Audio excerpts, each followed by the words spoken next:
Hey everyone, after a long break, episode 58 is out, which means it's time to do a detailed analysis. I'll show you all the secrets and Easter eggs, anything you might have missed. Where did Dafuq appear in this episode and what does he need? What cities have we seen in recent episodes and where does the action take place in the new 58 episode? Where did Titan Speakerman fly to and who will we see in the new episode? Watch the video to the end, it's going to be interesting. Let's go. First of all, the action of the episode this time takes place in London. We see Big Ben and the London Mall. Before that, it looks like we were in Dubai.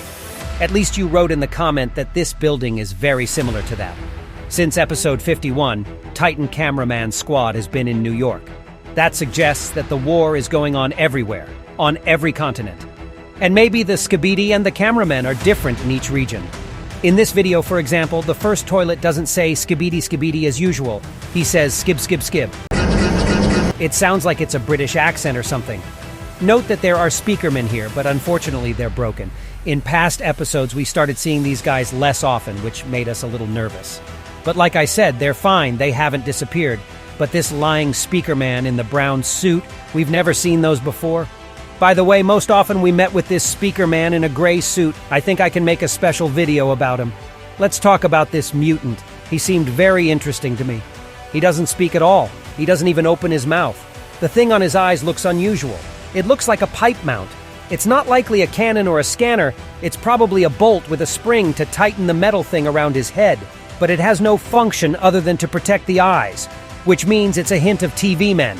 Maybe even to a restored and improved Titan Cinema Man in the new episodes.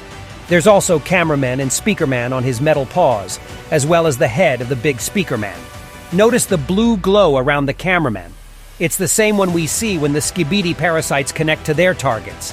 I think it's not because the Cameraman is broken, but because the metal fork is also electrified. It paralyzes the Cameraman, just as a parasite paralyzes his victim before taking control. The turbines of this mutant's jetpack are simply huge, similar in shape to the turbine of the Titan Cameraman's hammer. This is again a reference to the Skibidi stealing technology from the Alliance. I also think this mutant is being controlled by someone. First of all, notice the glowing things on the back. Second, he doesn't talk, like I said. Thirdly, he's behaving in a very unusual way. The sound of the Titan Speakerman he heard could hardly have frightened him much. It looks like he was given a signal to do something different. That said, he didn't attack Titan like the rest of the Skibidi. This mutant flew away to get around Titan and attack him from behind. Most likely the Skibidi Toilets have a way to communicate. Maybe built-in radio stations or something. It seems like such a clever move could only have been thought up by watching from the Skibidi base. By the way, we never saw their base in the desert location. I hope it's around here somewhere, and we'll see it in future episodes. Titan Speakerman is very angry. We had two options where the cured Titan would go. To the Speakerman base or to take revenge. And the second option turned out to be the right one. By the way, Titan Speakerman isn't as weak as we thought. Perhaps it was hard for the parasite to control him at full power, but now he shows all his strength. That's what the title of the episode tells us. Notice this cannon that has started attacking the Titan as well. We've seen something like this at the Cameraman's base, but we've never seen a Skibidi cannon. It turns out that London has been captured. The Toilets occupied the city a long time ago and even managed to set up fortifications. Maybe their base is somewhere nearby and we'll see it in the next episodes. For some reason, the cannon shoots not at Titan's core but at his head. It doesn't work, as we can see. By the way, remember I told you about the exoskeleton on Titan's legs. Now I know what it's for. After the upgrade, there are a lot of metal plates around his shoulders and head. Also, Titan Speakerman's body and arms are much larger than his legs. These mechanical parts on his legs are needed for reinforcement so he can be agile in battle when he has a lot of metal plates on his shoulders. When the camera returns to the three cowardly cameramen, Dafuq appears from above. Around him, we see the green glow again, just like last episode. At the same time, we see it persist, and when he walks away, the glow disappears. It doesn't look like a portal, because then it would have started glowing when Dafuq left. Maybe it's an aura of influence. Notice that Dafuq appeared with Titan Speakerman. Then Titan flew away and Dafuq left after him. Most likely Dafuq is controlling Titan Speakerman with that green glow. But then I don't understand why he controlled the infected Titan as well. Maybe the glow says something else. You can also see in this footage here that there is no glow. It seems to be an editing error again, since Dafuq should have been standing there on the roof watching the whole time. Remember those two Skibidi Toilets at the beginning of the episode? Apparently they ran away when Titan Speakerman showed up nearby. Unlike them, the mutant didn't run away but went around Titan from behind. By the way, he dropped all the agents on the pins somewhere along the way. I think he was going to cut off his speakers just like in episode 47 this mutant did with the saws. But there's another theory. His iron claw has the same glow as the Skibidi parasite. Maybe he could have taken control of it. But luckily, Titan spotted the hidden enemy and destroyed him quickly.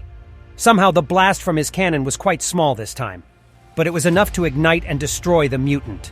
This moment with helicopters reminded me a lot of episode 51, where at the end, the same Skibidi appeared on the horizon.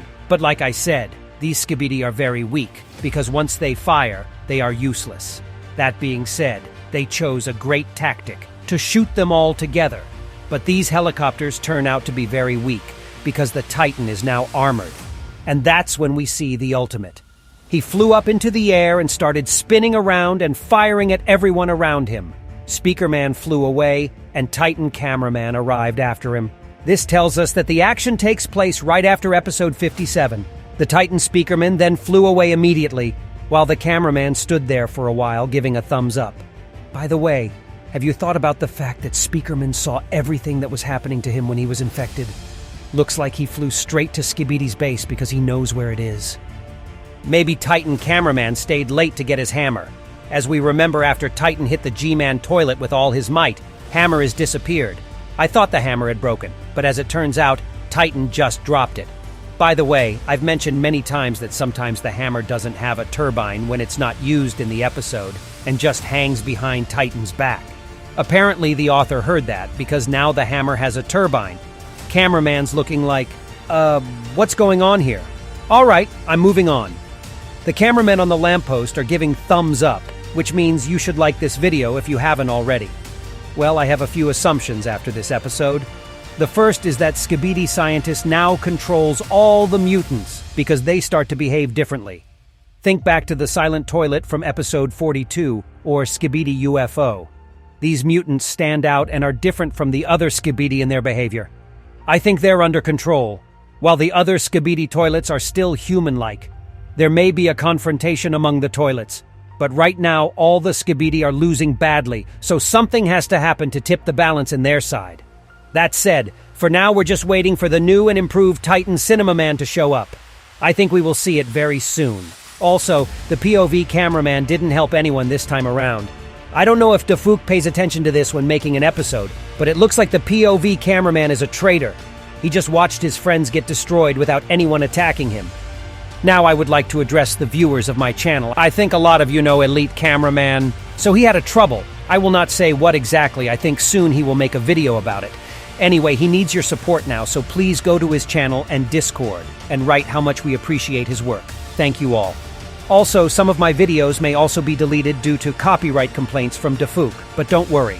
My lawyers will work on it, and the videos will be restored soon. And I will still continue to make new videos for you. Subscribe to the channel so we don't lose each other. I'll keep you updated. And that was me, ISOTOILET. See ya!